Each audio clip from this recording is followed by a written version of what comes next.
특별히 이번 찬양팀에 다시 한번 감사드립니다. 제가 너무 늦게 찬양 하나를 부탁드렸거든요. 마지막 불렀던 그 찬양을 부탁을 드렸는데 바쁜 와중에도 준비해 주시고 또 애써서 이렇게 함께 나눠주셔서 고맙습니다. 저희에게 뿐만 아니라 모든 성도들에게 은혜가 되어 줄로 믿습니다. 오늘은 제가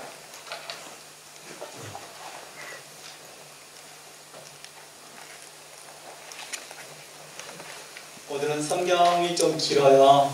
그리고 제가 포기했습니다. 명 선교자가 되기를 포기했습니다. 계속 조절했는데 잘 안 돼요. 그래서 제가 혹시 너무 길면은 지난주에 연결과 같이 주무셔도 됩니다. 원래 제가 성경 강의를 하면 기본이 2시간 이상을 하거든요. 근데 저로서는 굉장히 많이 줄인 거예요. 줄여서 이렇게 하는데 더 많이 예를 써서 여러분들에게 20분 강의를 하려고 하는데 잘 안 돼요. 그래서 오늘 또 혹시 넘게 되더라도 여러분들 양해 부탁드립니다. 데살로니가전서 2장 5절에서 13절 말씀입니다.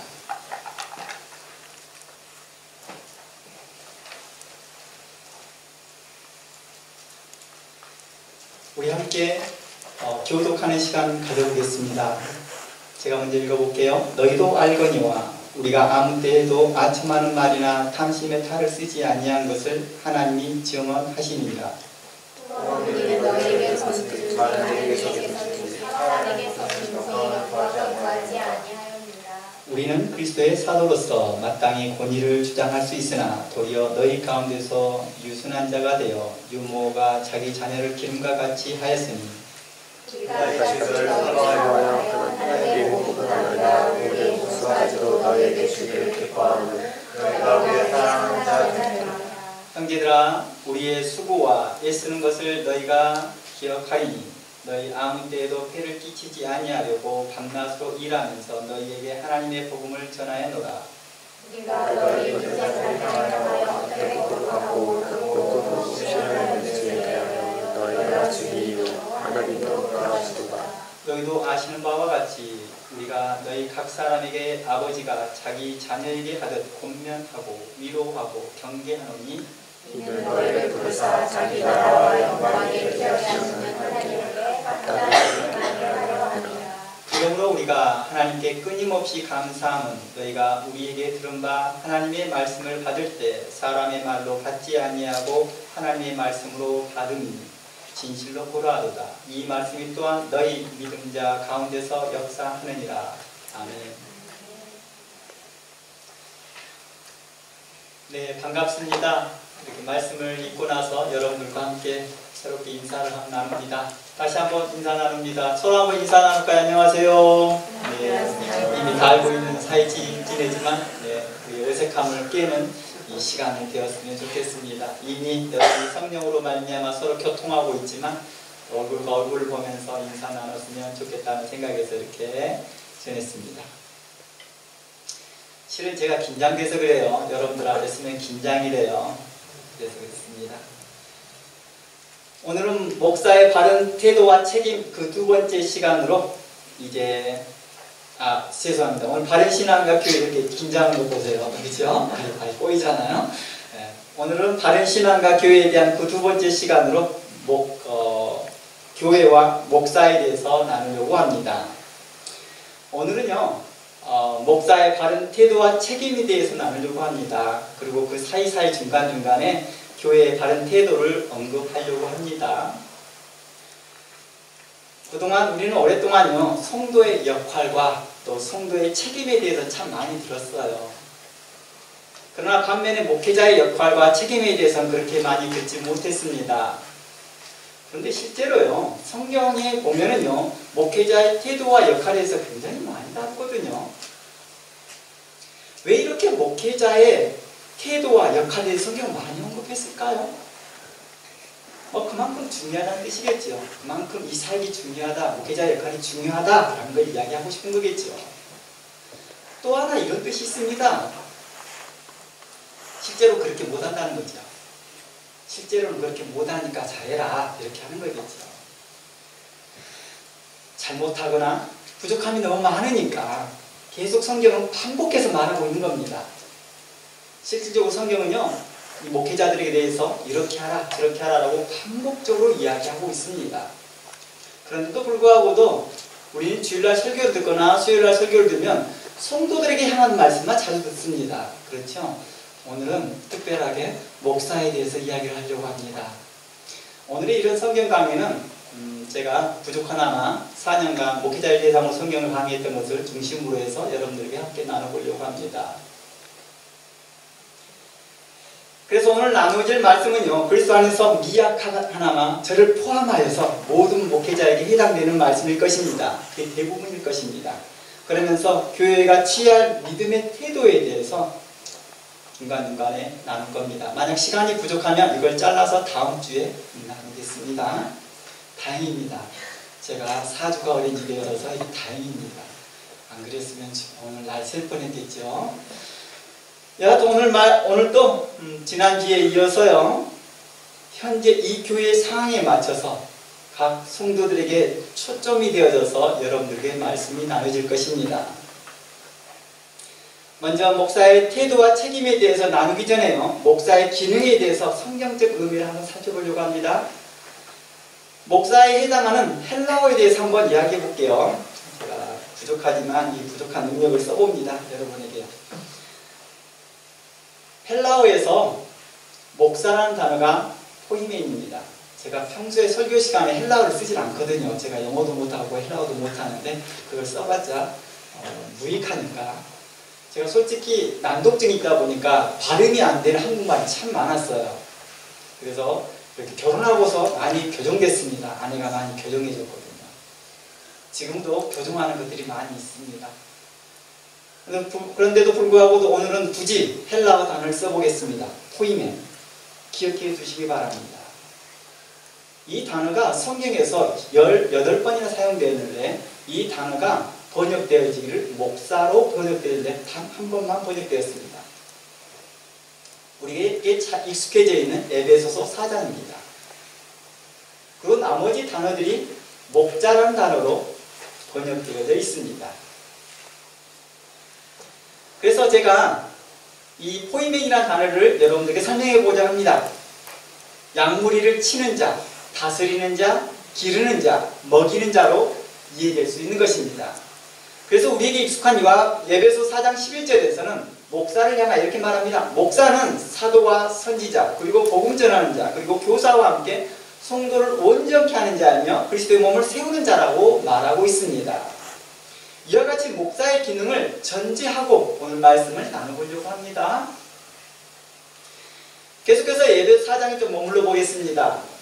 이 말씀을 좀 정의해보면 에베소 4장 11절이거든요. 이 말씀을 좀 정의해보면 오늘날 교회 리더십들에게 적용할 수 있습니다. 곧 목사를 비롯하여 장로, 권사, 교사 등을 말할 수 있다는 것입니다. 서로 직책은 다르지만 한 성령 안에서 성도를 온전케 하며 그리스도의 몸을 세우는 자들이다 말할 수 있다는 것입니다. 그래서 함께한 동역자들이죠. 이 같은 신실한 고백 안에서 또 함께한 신실한 고백 안에서 그리스도의 몸을 세우라고 부르심을 받는 자들이라 말하고 있습니다. 이들은 모두 건축자이신 하나님께서 설계한 도면에 따라서요, 하나님의 교회를 그리스도의 몸을 세우는 자들이다 라고 말하고 있습니다. 그러니 교회에서 그들을 존중하는 것이 마땅하다는 것입니다. 이 교회도 리더십이 있을 것입니다. 그 리더십들을 존중한 것이 마땅하다는 것입니다. 그러니 모든 성도들은 하나님께서 세우신 리더십들을 믿음으로 존중하기를 원합니다. 무엇으로요? 믿음으로요.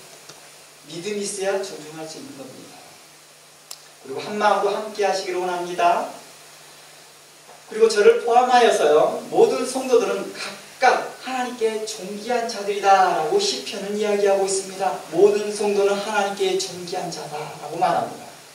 그리고 모든 성도들은 그리스도의 피로 말미암아서 거룩해진 자들이다. 또한 그리스도 안에서 한 형제들이다 라고 말합니다.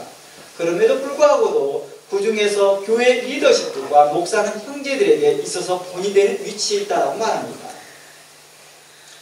그래서 함께된 형제보다 더 많은 영적인 요소들을 요구하고 있다는 것입니다. 당연하겠죠. 리더십에 있다면 더 많은 영적인 요소를 요구하고 있다는 것입니다.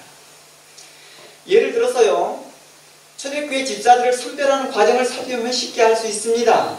성경에서 집사를 선택할 때 모든 형제들 사이에서 성령과 지혜가 충만할 뿐만 아니라 더욱이 형제들 사이에서 칭찬 듣는 사람을 택하였다라고 말합니다.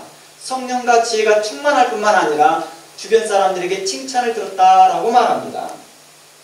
이는 리더십들은 모든 형제들 사이에서 존중과 존경을 받고 칭찬을 받는 형제들 중에 선택되어졌음을 우리는 알 수 있습니다. 뿐만 아니라요, 어느 위치에 있든 어떤 모습으로 살아가든지 간에 그들은 모든 형제들 중에서 존중과 존경을 받아야 될, 마땅히 존중을 받아야 할 때 부분이라는 것입니다. 그리고 말씀을 가르치는 자는 리더십들에 비하여서 배나 존중할 자라라고 말하고 있습니다. 디모데전서 5장 17절 말씀에 이렇게 말합니다. 잘 다스리는 장로들을 배나 존경할 자로 알되 말씀과 가르침에 수고하는 자는 이에 더할 것이니라 라고 말합니다. 잘 다스리는 자들은 어떤 자들일까요? 이곳에서 말하는 장로라고 표현했습니다. 이들은 일반 리더십들보다 배나 존중하여요. 그리고 이보다 더 존중해야 할 대상이 말씀을 가르치는 자다라고 말합니다. 어때요? 지금까지 지금 보니까 이기영 목사가 계속 자기가 존중받으려고 하는구나. 그치? 많이 존중해 줄게 이렇게 하는 거죠. 하시면 속으로 계속 그렇게 생각하셔야 됩니다. 이기영 목사 계속 더 많이 존중해 줘야겠다. 이렇게.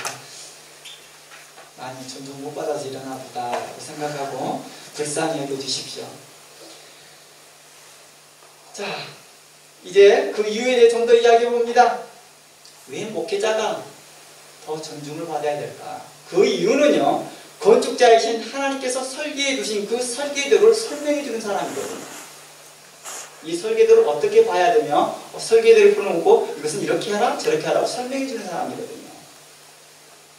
그런데 그 목회자에 대한 신뢰가 없다 한다면 어떻게 설계를 따라 집을 지을 수 있겠습니까? 그리고 건축 현장을 잘 다스려 조화롭게 이루는 역할을 하는 분들을 건축 현장의 꽃이라고 부릅니다. 곧 기둥과 같은 역할이지요. 바로 그래서 이런 리더십들, 장로를 비롯한 이러한 사람들을 향하여서 배나 존중하십시오 라고 했다는 거예요. 건축 현장의 꽃입니다. 우리 그런 거 있죠. 딱 지어놓고 이건 이렇게 하세요 저렇게 하세요 하는데 이걸 다 운영하는 역할을 누가 해요? 현장 감독이 있던 사람들이나 이렇게 그 조화롭게 하는 분들 있잖아요. 이 역할을 누가 하고 있다고요? 네, 장로님이나 이런 리더십들이 하고 있다는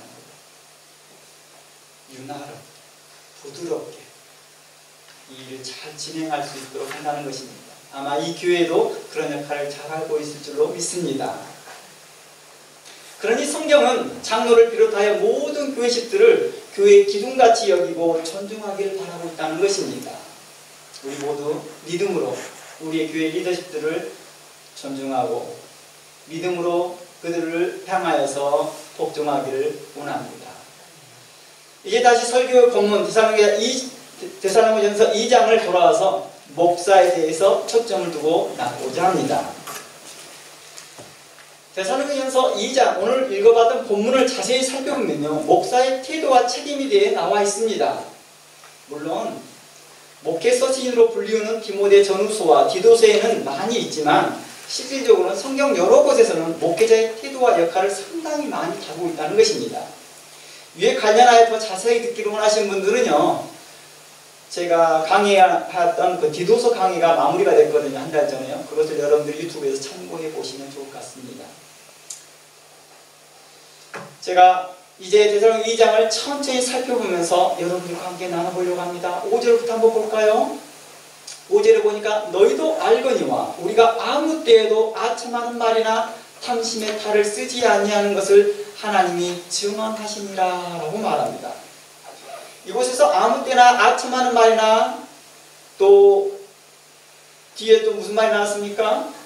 탐심의 탈을 쓰지 아니하였다라는 말이 나옵니다. 이곳에서 아첨한다는 말은 알 수 있듯이요, 속에 다른 뜻을 품고 말하고 있다는 것입니다. 곧 탐욕을 품고 무언가를 얻고자 꾸며내는 말이라는 뜻입니다. 솔직하지 않다는 것이죠. 진심이 아닌 그 사람의 마음을 사려는 말로 이해할 수 있다는 것입니다. 그리고 5절에서 또 한 가지 지적합니다. 바로 자신의 탐심과 탐욕을 가리는 거짓의 탈을 쓰는 자를 이야기하고 있다는 것입니다. 바로 이것을 탐심의 탈이라고 말하고 있습니다. 자신의 탐심과 탐욕을 가리우는데 거짓의 탈을 쓰고 있는 것입니다. 예수님이 이러한 자들을 향하여 삼가 조심하라라고 명하였습니다. 예수님은요, 그들의 신앙 고백이 아무리 훌륭하다 할지라도 그들에게 대하여서 자신의 몸된 교회를 맡기지 않으시겠다라고 하는 것입니다. 그들을 향하여서 그들의 신앙 고백이 아무리 훌륭하고 맞다 할지라도 그들을 향하여 맡기지 않는다는 것입니다. 이렇잖아요? 우리가 전에 한번 살펴봤던 것입니다. 요한복음 6장에서 백성들이 이렇습니다. 예수님을 향하여 메시아다, 왕이다 이렇게도 외쳤으나 그들에게 대해서 하나님 나라를 맡기지 않습니다. 도리어 그들을 떠나버립니다.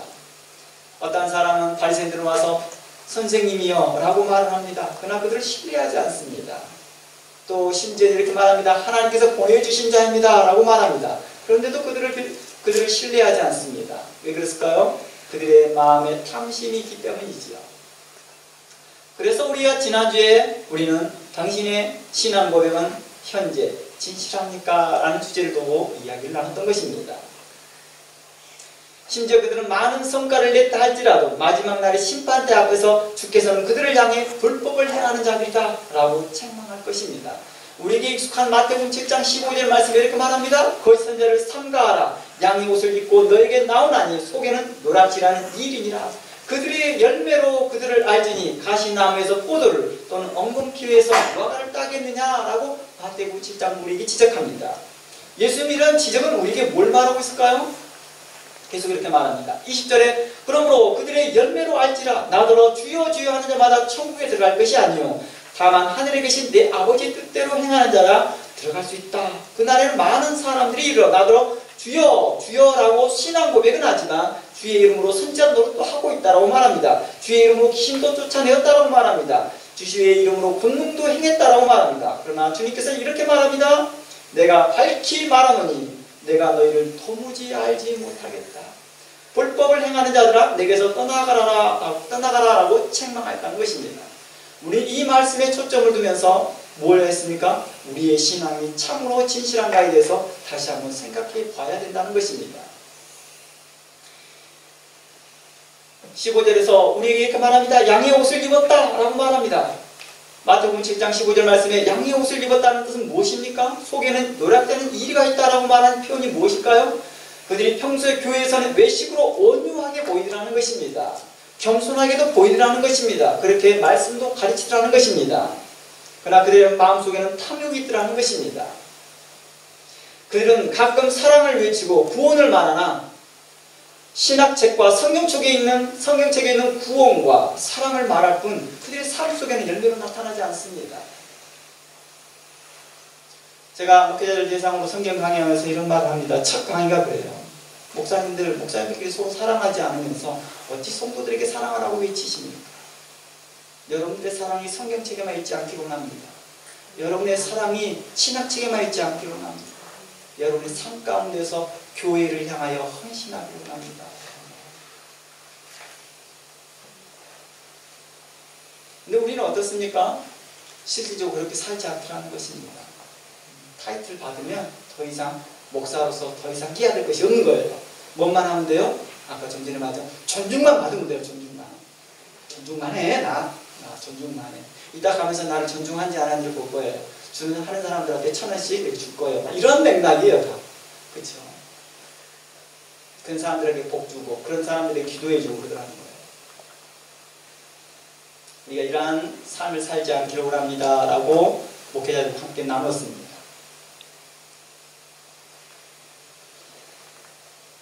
오직 성도들을 외모로 취하고 자기를 위하여 야욕을 가득한 자를 향하여서 성경은 이렇게 말합니다. 이런 자를 향하여 노랗기라는 일이 나왔다라고 성경은 이야기하고 있습니다.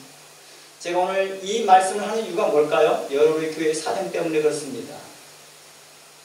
누구를 어떻게 어떠한 방식으로 기준점을 잡아야 될지를 여러분에게 말씀드리고 있는 것입니다. 그들은 자신의 탐욕을 채우기 위해 성경을 인용하기도 합니다. 교회의 비전을 말하기도 하더라는 것입니다. 심지어 거짓된 교훈을 말하고 자신도 그 교훈대로 행하기도 한다는 것입니다. 이 같은 맥락에서 예수님께서 바리새인과 서기관을 향하여 입술로는 나를 공경하되 마음은 딴 곳에 있는 외식하는 자들이다라고 책망하더라는 것입니다. 한 예를 들어드립니다. 오늘날에도 건축 헌금을 위한 그 정당성을 설교를 하고 있습니다. 그래서 어느 목회자는 건축 헌금을 위한 그 정당성을 설교하면서 자신도 돈을 보여 자신의 재산 일부를 건축 헌금을 합니다. 그리고 성도들에게 당신들도 당신의 재산의 일부를 건축 헌금하라고 강요합니다. 그러나 그 안에는 하나님의 뜻을 알지 못하고 심지어 그 안에 탐욕이 있더라는 것입니다. 그러다 보니 이 일로 성도들이 시험에 들고 어려움이 있어도 그냥 밀어붙이더라고요. 밀어붙여요. 그 비전이 더 중요하니까요. 본래 건축의 목적이 성도들을 유익하게 하고자 하는 거였는데 도리어 이 일이 어떻게 합니까? 결국은 성도들을 무거운 짐이 되게 하더라는 것입니다.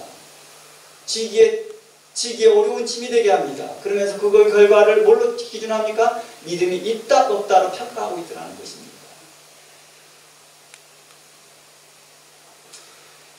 제가 이런 말들이 여러분들에게 처음 들리는 말일 수도 있을지 모르나 제가 이 내용들을 목회자들하고 했기 때문에 목회자들은 너무나 익숙한 말이었기 때문에 제 말이 무슨 말인지 속속이 귀에 들어왔던 것 같아요. 혹시 여러분들에게는 이 말이 무슨 말이 뭐가 있다 한다면 정말 죄송하고 미안합니다. 여러분들이 또 제 설교로 인하여 시험 들지 않기를 바라며 혹여 부족한 부분이 있으면 제가 뒤도서 강의해놨던 거 다시 한번 참고해 보시기 바랍니다. 제가 강구하는 거예요. 저거 들어보라고. 실상 그들의 그 태도는 좀 전에 말했던 이런 태도는요. 사도 바울이 자신을 본받으라고 한 맥락과 너무 거리가 먼 내용입니다. 내가 내 재산을 드렸으니 너희들도 나를 본받아서 헌금해라. 이것은 사도 바울이 자신을 본받으라는 맥락과 너무 먼 거리가 있는 말이라는 거예요. 사도 바울은 오늘 설교 본문 9절에서 이렇게 말합니다. 데살로니가전서 2장 9절에서 이렇게 말합니다. 형제들아 우리의 수고와 애쓴 것을 너희가 기억하리니 너희 아무 때에도 폐를 끼치지 아니하려고 밤낮으로 일하면서 너에게 하나님의 복음을 전하였노라. 10절 우리가 너희 믿는 자들을 향하여 어떻게 거룩하고 옳고 흠없이 행하였는지에 대하여 너희가 증인이요 하나님도 그러하시도다. 9절에서 사도 바울은 교회에 폐를 끼치고 거치는 자가 되지 않고자 힘을 쓰고 애쓰고 있는 것을 말하고 있다는 것입니다. 오늘날 목회자들에게 당신들도 교회에 대하여서 폐를 끼치거나 거치는 자가 되지 않기를 바랍니다 라고 하면서 자신을 본을 보이기 시작합니다. 이 본문을 좀 더 적극적으로 정의해 보면 이러한 내용입니다. 목회자의 경제적 책임을 성도에게 지우지 말라는 것입니다. 사도 바울은 이와 같은 맥락에서 데살로니가 후서 3장에서 또다시 언급합니다. 자신을 본받으십시오. 자신을 본받으라는 말을 반복적으로 합니다. 그러면서 이렇게 말합니다. 내가 밤낮으로 너희 일하면서 하나님의 복음을 증거하였다라고 말합니다. 실제로 사도 바울은요, 교회로부터 경제적 도움을 받을 수 있는 권리가 있었습니다. 그럼에도 불구하고도 밤낮 수고하고 했었던 것은요, 형편이 어려운 교회를 위한 것이었지요. 물론 형편이 된다면 굳이 일할 필요가 없었겠지요. 그런데 형편이 어려웠기 때문에 그렇습니다. 제가 몇몇 목사님들에게 대하면서 책망적으로 이렇게 말합니다.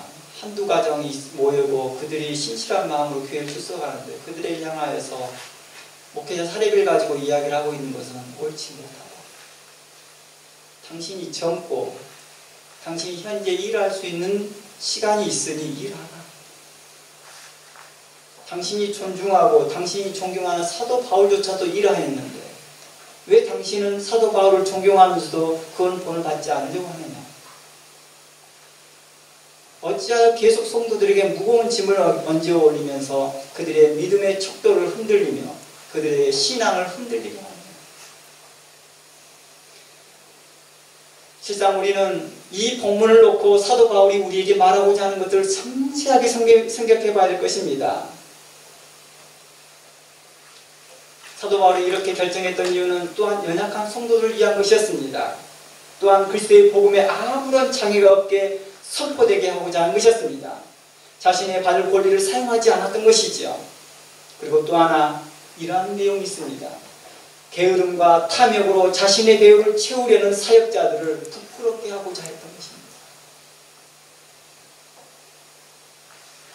그들을 향하여서 나를 본받으라 했던 것이죠. 그들은 성도들이 일하는 것은 당연히 여기라는 것입니다. 그들이 헌신하고 헌금하는 것은 당연시 여기지만 정작 성도들을 이해하고 사랑으로 보호하려기보다 자신의 권리만 주장하더라는 것입니다. 나 담임이야.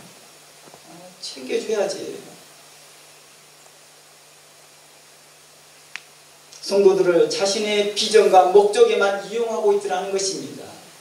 제가 이 내용에 대해서는 다음 주에 다룰 것입니다. 내 양을 먹이라 라는 주제입니다. 이러한 자들을 향해 예수님은 하나님의 교회와 성도들을 노략질하는 이와 같다라고 책망하였던 것입니다. 그래서 예수님께서 직접 그들의 죄를 드러내기 시작합니다. 누가복음서와 마태복음서와 마가복음서를 찾아보면 이렇게 말합니다. 그들은, 서기관과 바리새인들은 하면서 그들은 가부의 가산을 삼키며 외식으로 길게 기도하는 자들입니다. 길게 기도하면 경건스럽잖아요. 은혜스럽잖아요. 그러니까 뭐같이 보여요? 경건한 목사처럼, 겸손한 목사처럼, 하나님께 열심을 다하는 목사처럼 보이더라는 것입니다. 한때 제 동기하고 이야기하다가 제가 그 동기한테 이렇게 말했습니다. 나 목회 그만둬라. 이 이야기예요. 그때가 저는 전도사였고, 제가 그때 막 목사가 됐네. 막 목사가 됐던 시기였고, 제 동기는 저보다 빨리 교회를 설립을 해서 교회가 한 150명이 모였던 그 교회를 운영하고 있었어요. 근데 이런 말을 해요. 오늘 권사님이 기도를 너무 오랫동안 해. 새벽 예배 때. 새벽 예배 끝나고 빨리 가셨으면 좋겠는데 안 가죠.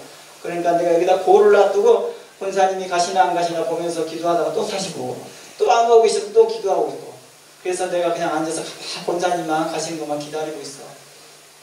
제가 권사님 빨리 가시라는 뜻 아니겠죠? 이렇게 하고 있어요. 그래서 제가 그랬죠. 목회 그만둬라. 목회 그만둬라. 너가 그러한 외식적인 모습과 거짓된 모습으로 목회하느니 차라리 안 하는 게 더 낫지 않겠느냐. 우리가 함께 신학생 때 우리가 함께 스터디 그룹 하면서 우리가 뭐라고 다짐했느냐. 순결하고 성결하게 목회하자고 우리끼리 다짐하지 않았느냐. 근데 제일 먼저 목회 시작해놓고 제 많은 성도를 데리고 있으면서 현재 너는 뭘 하고 있느냐. 자신을 거룩한 목사로 보이기 위해서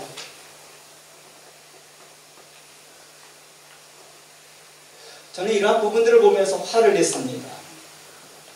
참지 못하겠죠. 제가 잘못한가요?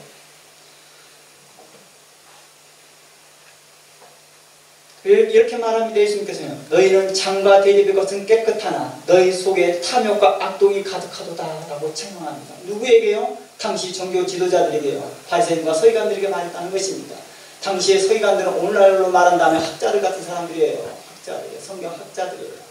율법사들이에요. 율법사들. 그리고 당신 여러분들이 잘 알고 있는 바리새인들은 오늘날 같은 목회자들이겠죠. 이후 사도들은요, 서신서를 통해서 신약교회 안에서 이러한 자들이 있음을 지적하고 있습니다. 그러면서 그들의 죄를 고발합니다. 빌립보서 3장에서는 저희의 마침을 멸망이요 저희의 신은 배요. 배를 위해 섬긴다는 거예요. 하나님을 섬긴다 하나 자신의 탐욕을 섬긴다고 하는 것입니다. 로마서에서는 이렇게 말합니다. 자기 배만 섬기나니 공교하고 아첨하는 말로 순전한 자들을 미혹하는 자들이다 라고 말하고 있습니다. 뭔 말로요? 아첨하는 말로. 공교하게 꼬이는 말로 자신의 배를 채우기 위해서 공교한 말을 쓰고 있더라는 것입니다. 베드로후서 2장 3절에서는 저희가 탐심을 위하여 지은 말을 하더라는 것입니다. 그래서 과거에 그렇죠. 성전 건축 하나님이 받으시도록 이 성전을 받으시도록 오늘날 이 성전 건축이라는 말이 불합리한 말입니다. 그렇죠. 이 성전은 여러분들이죠. 성전 건축이 어디 있습니까? 그래서 오늘 목사님께 그랬어요. 선축, 건축하려면 성도들을 바르게 세우는 것입니다. 성도들에게 양육하고 힘쓰는 전력을 다하는 것이 바로 성전을 건축하는 것입니다. 이미 성경은 선포하기를 성도를 향하여 하나님의 성전이라 말하였는데 어찌하여 또다시 무너졌던 성전을 다시 세우려 하느냐.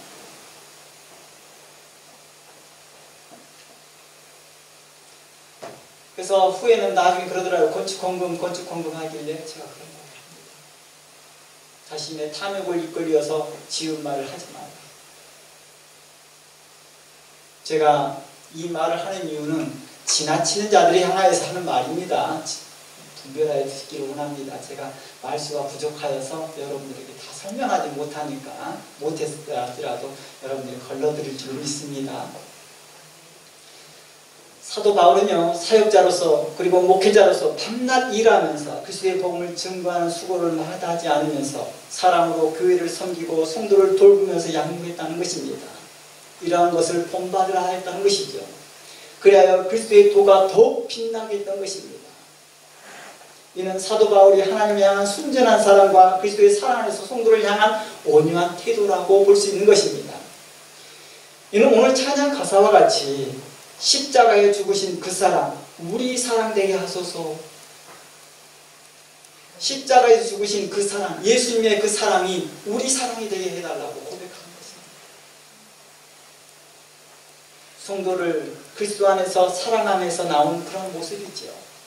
이는 5절에서와 같이 탐심과 탐욕으로 가리우는 것의 탈이 아닌 거룩함과 의로움으로 행한 것이라는 것입니다.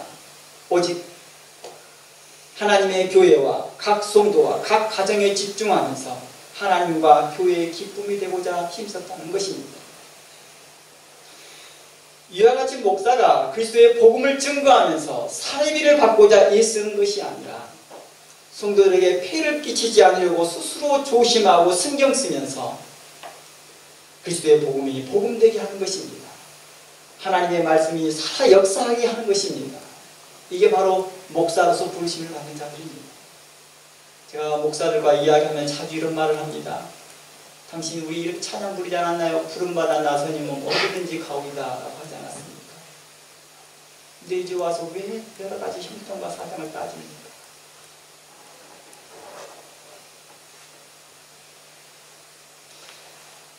주께서 오셨으면 더 심한 말을 그들에게 했을 텐데 저는 심신이 약해서 말을 잘 못했어요.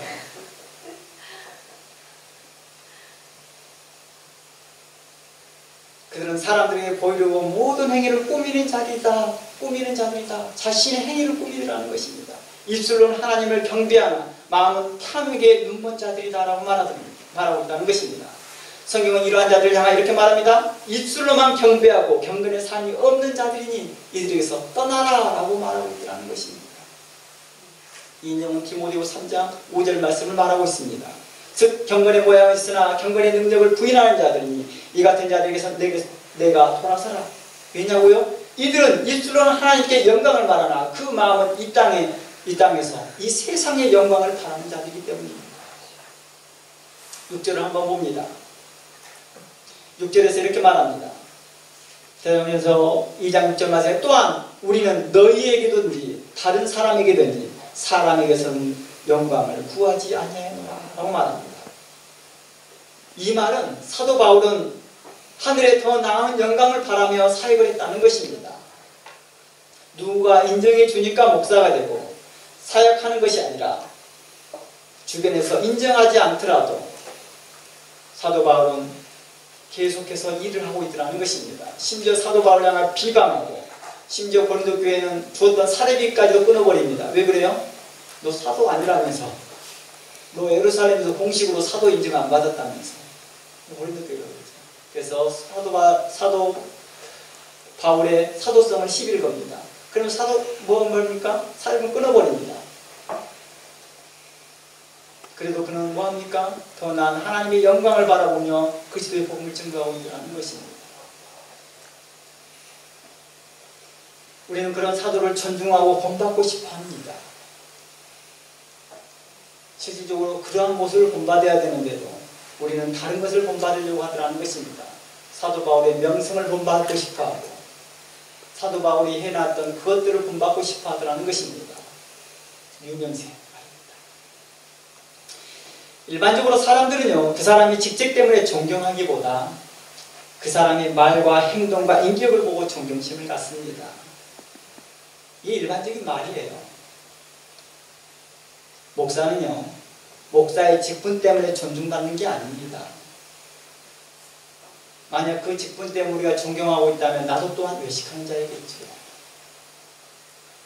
목사로서 일을 할 때와 그리고 목사로서의 본을 보일 때 성도들은 자연스럽게 존중감을 표현하더라는 것입니다. 목사가 목사로서 일을 할 때 우리는 그를 존중하더라는 것입니다. 그런데도 불구하고도 목사가 목사 일을 하고 본을 보이는데도 불구하고도 성도들이 목사를 존중하지 못하는 것은요, 목사의 문제가 아니겠지요. 그때부터는 성도의 영적 상태가 문제가 있는 거겠지요. 이는 13절에서 언급한 것과 같이 이렇게 말합니다. 13절에서 언급한 것과 이에 반대되는 사람이겠죠. 하나님의 말씀을 받을 때 사람의 말로 받는 자들입니다. 13절에서 이렇게 말합니다. 사도 바울이 이렇게 말합니다. 내가 감사한다. 내가 말씀을 증거할 때 내 말을 사람의 말로 받지 않냐고 하나님의 말씀처럼 받았다라고 말합니다. 그러나 그들은 어떻습니까? 말씀을 받지 않으려고 하는 자들은 사람의 말로 받으라는 것입니다. 하나님의 말씀을 착하고 순전한 마음과 간절한 마음으로 받는 것이 아니요, 하나님의 말씀을 대하여서 다른 마음으로 받으라는 것입니다. 감상으로 받지 아니하고 존중감으로 받지 아니하고 사랑으로 받지 않고 믿음으로 받지 않기 때문입니다. 그리하여 성경은 이렇게 말합니다. 이들은 증거되는 말씀이 선포되는 말씀을 믿음으로 화합하지 못하는 자들이다 라고 책망합니다. 이제 내용을 좀 마무리를 해보려고 합니다. 이제는 이 마무리를 제가 교회의 태도로 집중해 보겠습니다. 광야 40년 광야 교회 생활을 하면서요, 행보했던 사람들이 있었습니다. 그 행보했던 사람 중에 두 부류가 있었습니다. 믿음의 행보를 보였던 사람과 그렇지 못한 사람들의 행보가 있었습니다. 어떤 사람들은 날마다 마음을 강팍하게 하며 진리를 거스리고 말씀을 순종치 아니할 뿐만 아니라 권능으로 그를 불러낸 하나님을 계속 시험하고 있더라는 것입니다.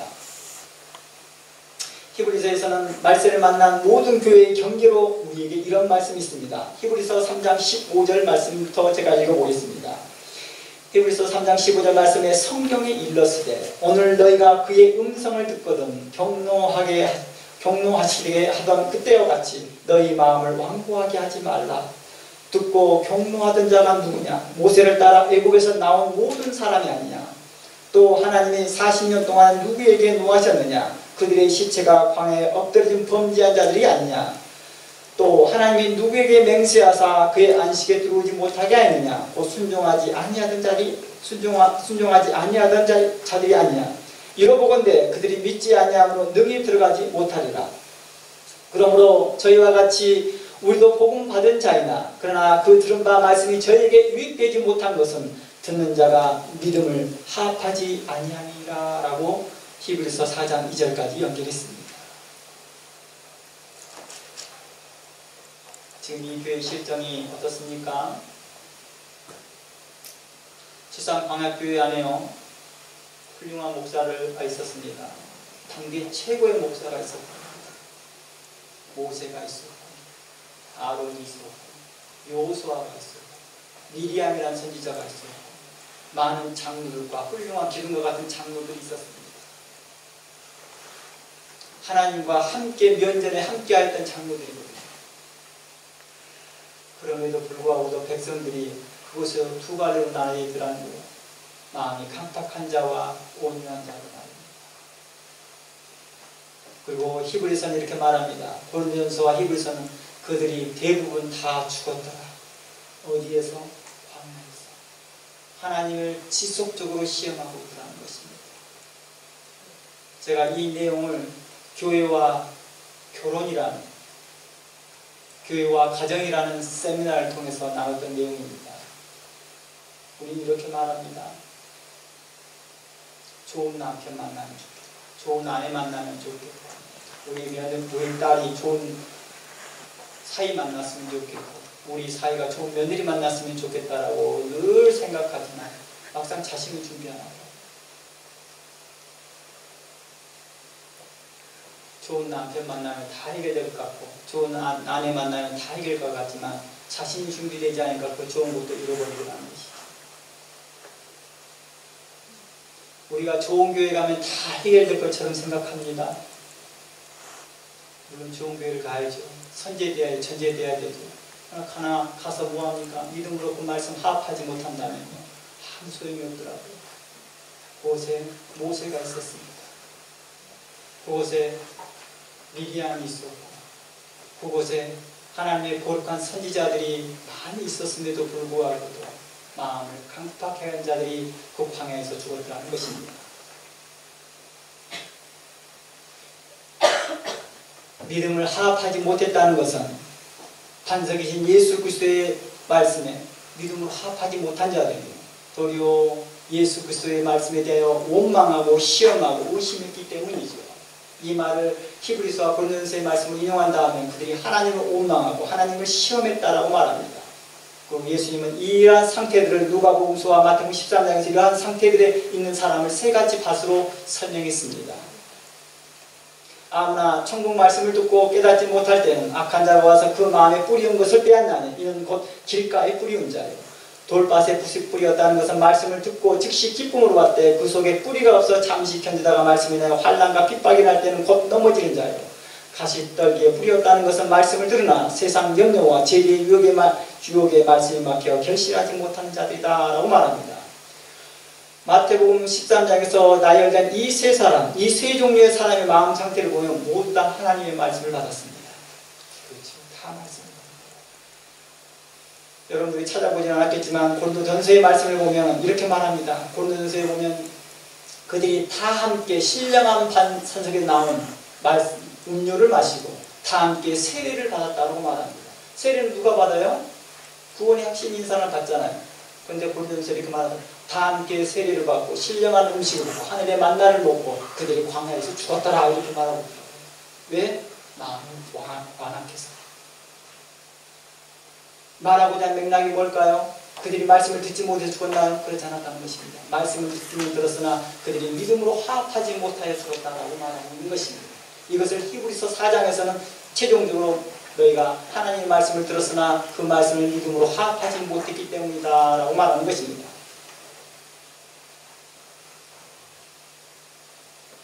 그들은 광야교회에서 같이 교회 안에서 분쟁과 다툼과 원망과 시기와 욕심내는 걸 쉬지 않고 있더라는 것입니다. 그러면서 계속해서 말합니다. 좋은 목사 보내주시옵소서. 바른 목사 보내주시옵소서. 하나님 내 눈을 열어서 좋은 교회 보게 해주시고 나를 인도하사 좋은 교회 가게 해주십시오 라고 하나님께서 그렇게 다 응답해 주셨거든요. 근데 안 되더라고요. 망하더라는 거예요. 바로 이러한 부분들을 우리는 생각해 봐야 될 것입니다.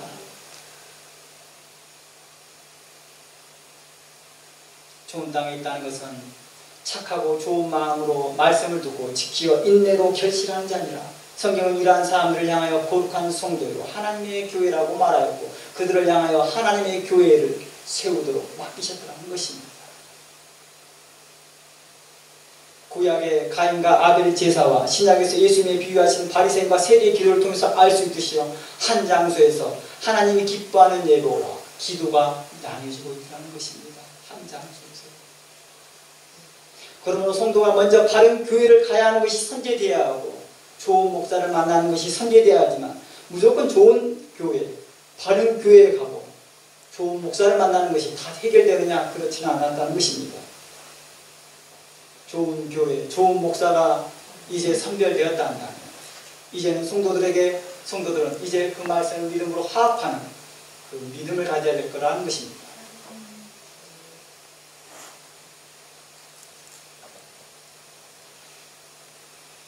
그래야 하나님께서 이 교회를 통해서 하나님의 교회가 세워지기를 원합니다. 여러분의 신앙 고백이 신실하고 여러분의 신앙, 믿음이 현재의 말씀을 믿음으로 화합하는 자. 마음에 원망과 시비와 다툼이 없고 간절한 마음으로 하나님 말씀을 사모하는, 하나님 우리에게 하나님의 뜻을 보이시옵시고 우리가 마땅히 가야 될 길을 우리에게 알려주시옵시고 하나님의 교회가 우리의 신앙을 통하여 세워지게 하여 주시옵시고 다시 선포되게 하여 주시옵소서. 간구하는 것입니다. 우리가 아무리 화려한 말을 하나님께 말한다 할지라도 하나님은 우리의 중심을 보시며 우리의 삶을 보시는 하나님이시라는 것입니다. 오늘도 누지랜 중형교회 주의 은혜가 있기를 원합니다. 하나님께서 그 베풀어진 그 사랑과 은혜가 여러분들에게 충만하기를 원합니다. 이것을 믿음으로 화합하고 믿음으로 받으며 여러분 모두가 복받는 여러분들이 되기를 원합니다.